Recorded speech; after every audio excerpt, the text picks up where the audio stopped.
A very good evening and welcome to the news tonight. I'm Tracy Shilshi and you're of course joining us here on Rajya TV. In the next 30 minutes I'll be getting you the day's top stories from India and across the world. Let's start with the headlines. Government reaches out to the opposition on the eve of the winter session of Parliament. Prime Minister Modi appeals for cooperation on passing GST legislation.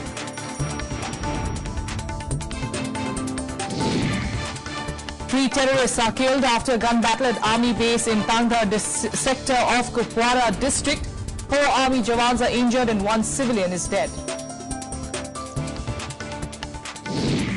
A day after Turkey shot down a Russian combat plane over Syria, NATO and United Nations urge both nations to de-escalate tension. The second pilot, though, is rescued.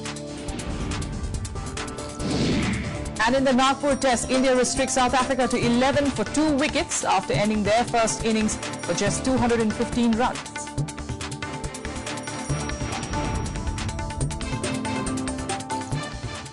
Top story this evening, the winter session of Parliament beginning tomorrow promises to be a stormy one, with opposition parties looking all set to close ranks to target the government on several issues. The government will certainly, of course, find the going tough as it tries to get the GST bill passed. It has, however, expressed readiness to discuss all issues. The first 2 days are for a 2-day special sitting on discussion of the Constitution and its maker B.R. Ambedkar on his 125th birth anniversary. Legislative business will begin on Monday. Of course, a meeting of the BJP's parliamentary party and NDA constituents ended just a short while back. They met at the Prime Minister's residence. The Speaker had also met leaders of all parties.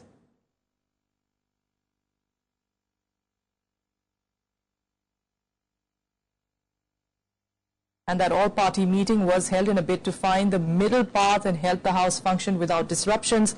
The Prime Minister in particular sought the opposition's help in passing the GST bill. Here are more details. At the all-party meeting, various leaders expressed their desire to raise issues related to farmers, rising prices and the debate over intolerance during the winter session. जितने सवाल चाहे वो किसानों के हो, बेकारी बेरोजगारी के हो, चाहे जैसे एक साधारण वे से कहा जाता है कि जो टॉलरेंस है, ये सब मुद्दे अभी सब तरफ से उठे हैं। हमारे बहुत से मुद्दे हैं जो हम रूल 55-56 में एक 5 सब्जेक्ट दिए हैं और 193 में भी पहला जो इंटॉलरेंस का विषय है वो विषय ऑलरेडी हम नोटिस दिए हैं 193 के तहत। The opposition put the onus of smooth functioning of the houses on the government, which said it was willing to discuss all issues. The Prime Minister appealed for cooperation in passing the GST bill. GST के बारे में प्रधानमंत्री ने कहा, वित्त मंत्री सबसे बातचीत कर रहे हैं, उन्होंने अनुरोध किया और किसी के मन में कुछ शंका है तो उसको दूर करने के लिए सरकार तैयार है। Congress and the left are keeping their options open on GST bill, saying the government has not yet addressed their concerns. GST तो हमारा बिल था और GST को पास करने के लिए हम वचनबद्ध हैं। हम चाहते हैं कि जो भी बिल हो GST का वो प्रो इंडस्ट्री हो, प्रो ट्रेड हो और प्रो कंज्यूमर। हम खाली इंडस्ट्री की बात करें और कंज्यूमर को बुरा उस पर इफेक्ट पड़े। आप इतने टैक्स लाभ देंगे, अब हम 18% क्यों कहते हैं, कैप रखो 18%। अगर आप कॉन्स्टिट्यूशन अमेंडमेंट नहीं लाओगे, कैप के 18% से ज्यादा नहीं होगा, तो आप एक साल 18 लाओगे, दूसरे दिन 20 लाओगे, फिर कहोगे पैसा और जोड़ना है 22 लाओगे और चलते चलते वो 40 पे पहुंच जाएगा।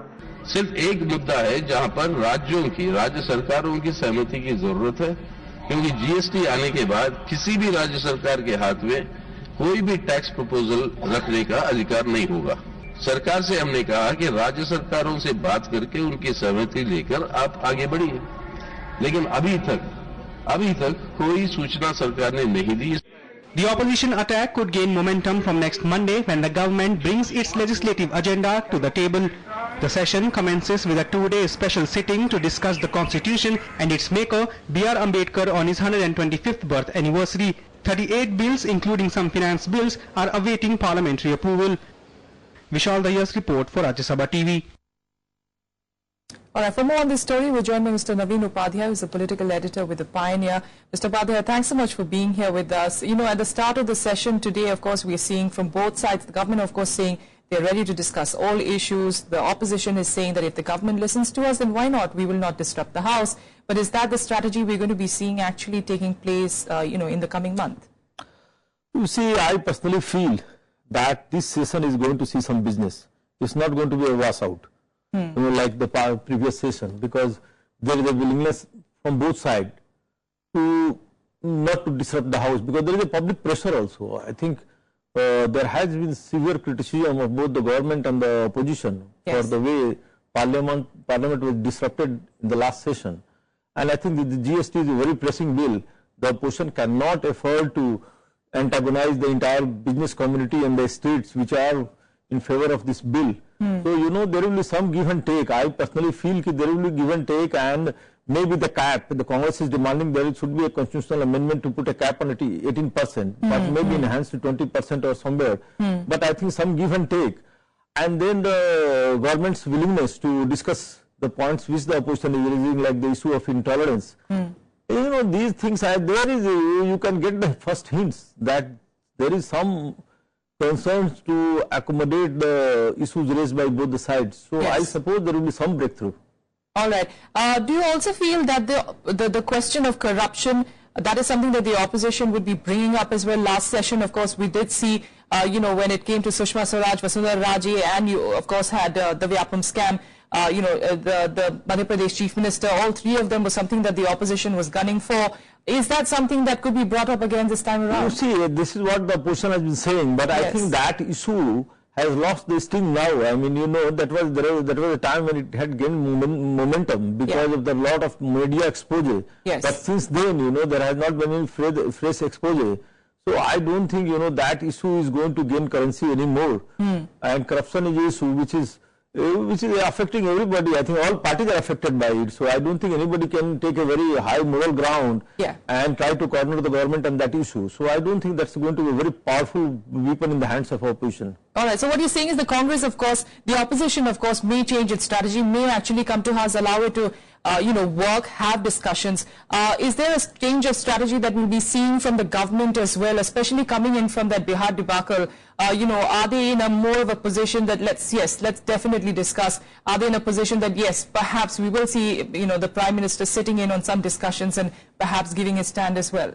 You're right. I mean, the government is under compulsion. I think it's more of a compulsion of the government than the opposition to ensure that the parliament functions, because the GST bill is very important to send a message among the international business investment community that this government can translate its agenda into reality. If this parliament session does not pass the GST bill, I think it's going to be very disastrous for this government, because the international business community, you will see the flight of capital from India. So I think the government will do everything possible and will go to any extent to ensure that it gets the desired cooperation from the opposition. In that process, if they have to give some quarters, I think they will definitely do that. I think you will see less of a combative government in this session of Parliament. All right. We're, of course, hoping that work does eventually happen. Mr. Upadhyay, thanks so much for joining us on this story. In fact, continuing with politics, Congress Vice President Rahul Gandhi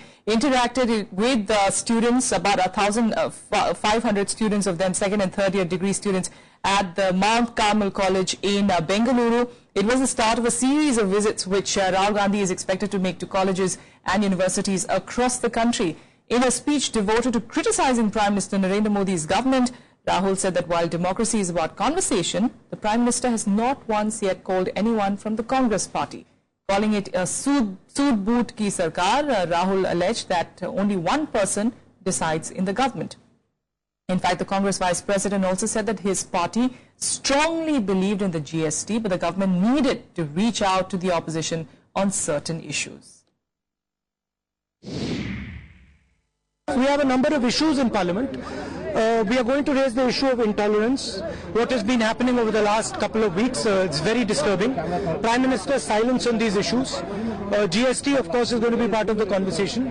There are other issues. Corruption in BJP states is also an issue. Hindustan ka matlab live and let live.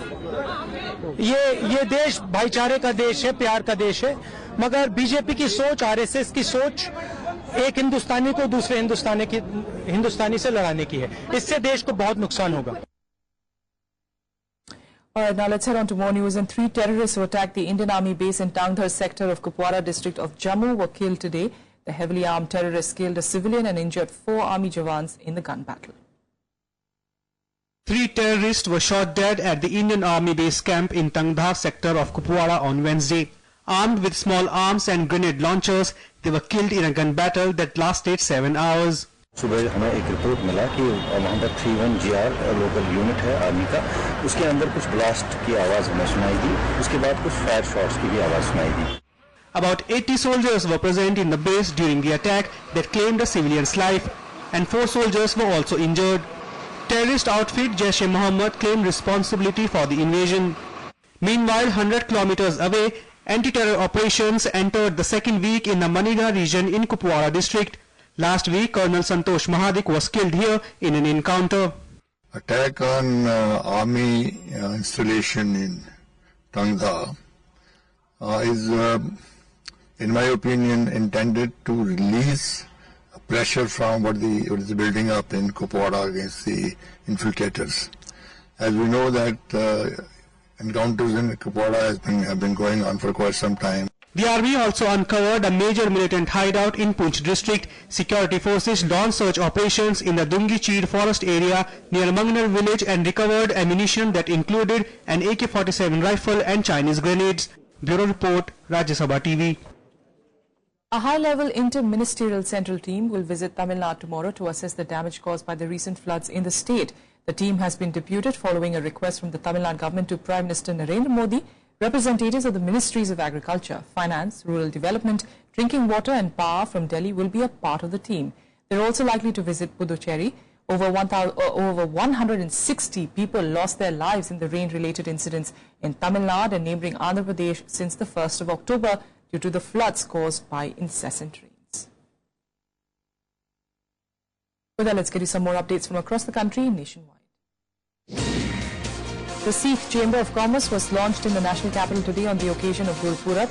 This is a unique initiative taken by intellectuals, businessmen, professionals and educationists from the community. The Chamber hopes to promote the values of Sikhism while doing business. Bollywood actor Amir Khan has been charged with sedition charges at Kanpur's Session Court. It has been alleged that the actor tried to divide the country with his statement on intolerance. The actor at an event had spoken about the rise in incidents of intolerance in the country. The court is slated to hear the matter on Tuesday. A dreaded Naxal commander was killed today in a gunfight with police in Chhattisgarh. He reportedly led several deadly attacks in the region.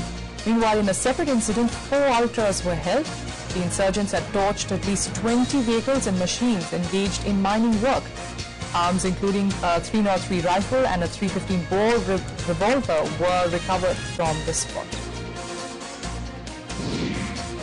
Aam Aadmi Party activists took to the streets today to protest against BJP legislator O.P. Sharma for allegedly abusing AAP lawmaker Alka Lamba in the Delhi Assembly. Sharma was yesterday suspended from the Assembly till Thursday for his conduct. AAP has also demanded for stringent action against Sharma for using derogatory language against Lamba.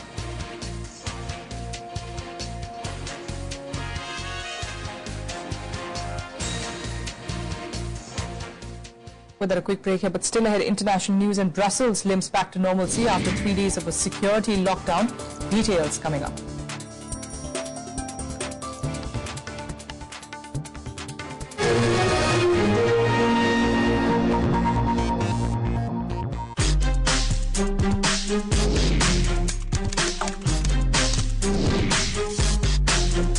Get live Rajya Sabha session.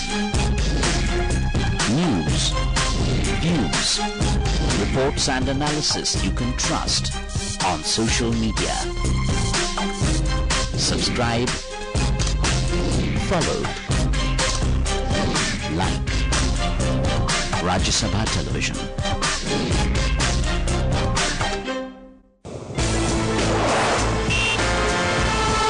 Tales that inspire, stories of social change.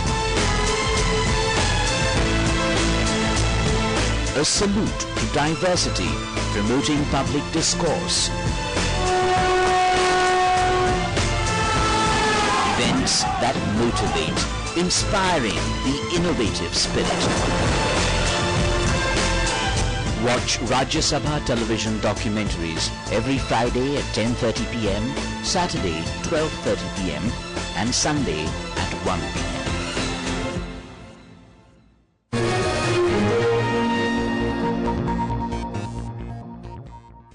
The NATO and United Nations have urged both Turkey and Russia to de-escalate tensions over the shooting of a Russian combat plane by Turkey. Meanwhile, the missing second pilot has been picked up alive by Syrian army, though the violation has turned into a geopolitical mess. Here's a complete report.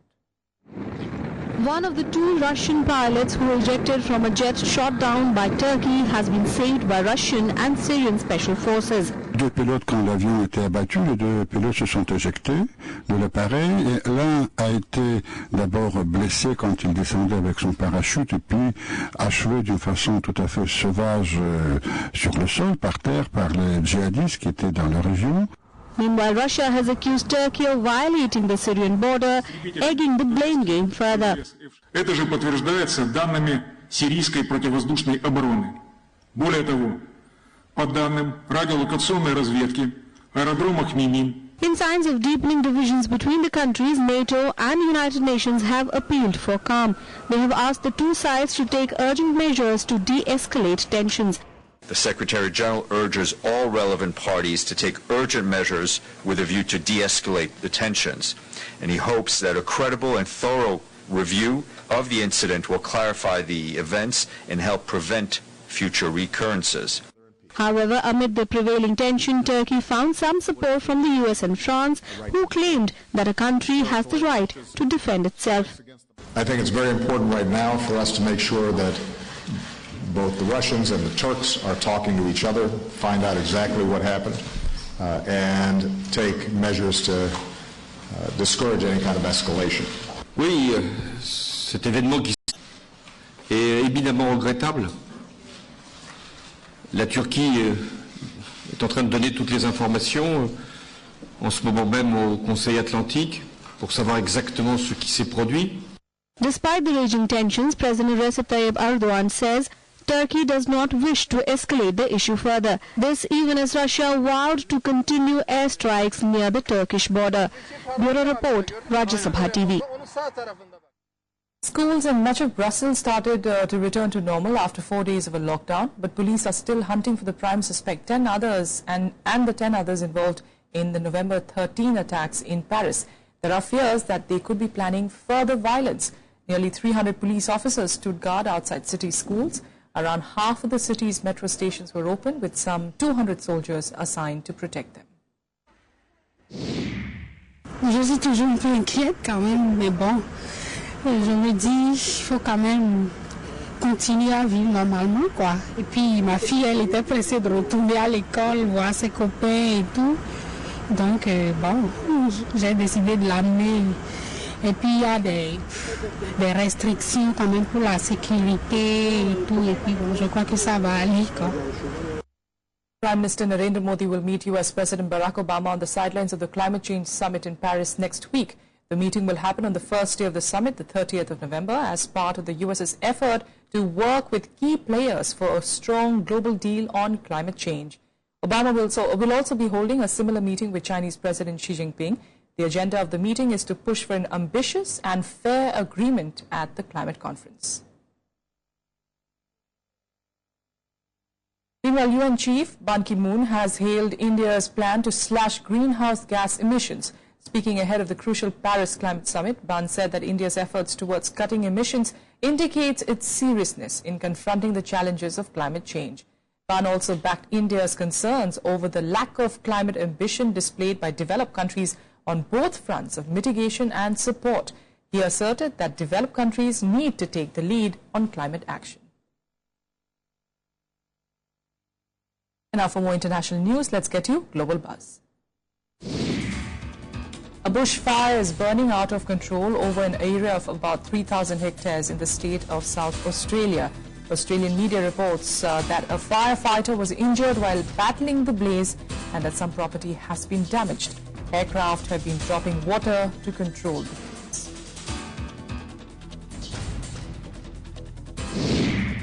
After a jihadist attack killing 12 people, Tunisia has declared a state of emergency throughout the country and imposed a curfew in capital Tunis. This is the second time that the government has declared emergency following an attack.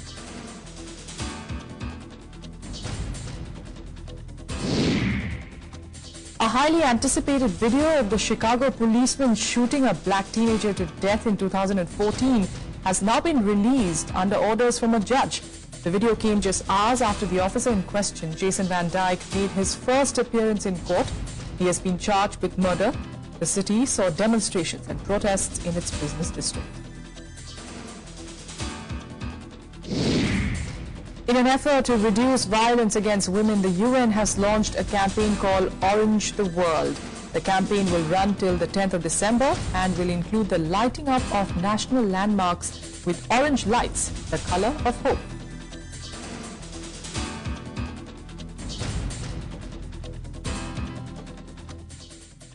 All right, now let's get you some cricket action. In South Africa, trailed by 204 runs in their first innings at Nagpur. The visitors lost 2 wickets in reply to India's 215 runs. Dean Elgar and Hashim Amla were at the crease as South Africa scored 11 runs at the end of play on day 1. Spinners dominated from both sides, with India losing 6 wickets against South African spinners. Ravindra Jadeja and R. Ashwin shared the wickets for India. Earlier, winning the toss and opting to bat first, Indian batsmen fell in quick succession. Murali Vijay was top scorer with 40 runs. At one stage, the hosts were reduced to 125 for 6 before a steady partnership between Ridhiman Saha with 32 and Ravindra Jadeja with 34 took India past the 200-run mark. Mohan Morkel cleaned up the Indian top order but had to leave after an injury. India leads the 4-match series 1-0, having won the first test in Mohali. The second test in Bengaluru ended in a draw after rain washed out the last 4 days.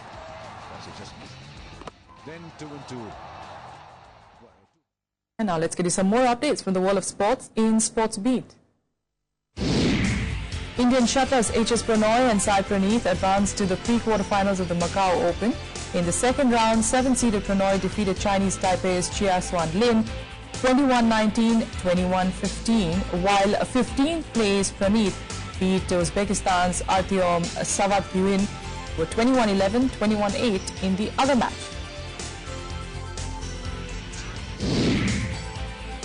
Barcelona and Bayern Munich have secured a spot in the Champions League knockout stage. Barcelona thrashed AS Roma 6-1, while Bayern Munich claimed a 4-0 win over Olympia.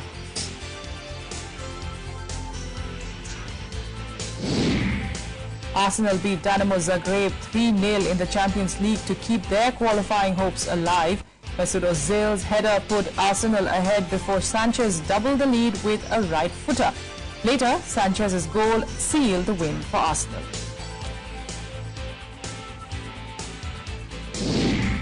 FIFA Vice President Michel Platini could face a life ban from football. According to his lawyer, the FIFA's Ethics Committee demanded a life ban for his alleged role in financial wrongdoing. Earlier, Platini appealed to the Court of Arbitration for Sport against his 90-day ban after it was rejected by the FIFA. The ban will put Platini out of the FIFA presidential race next February.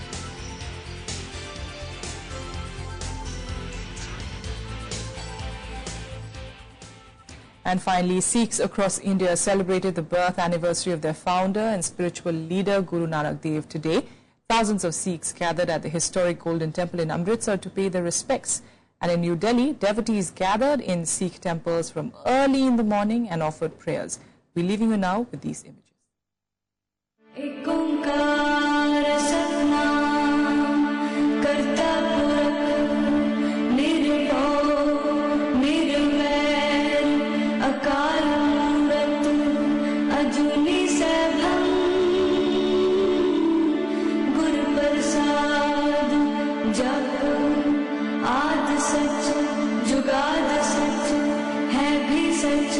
Nanak हो से भी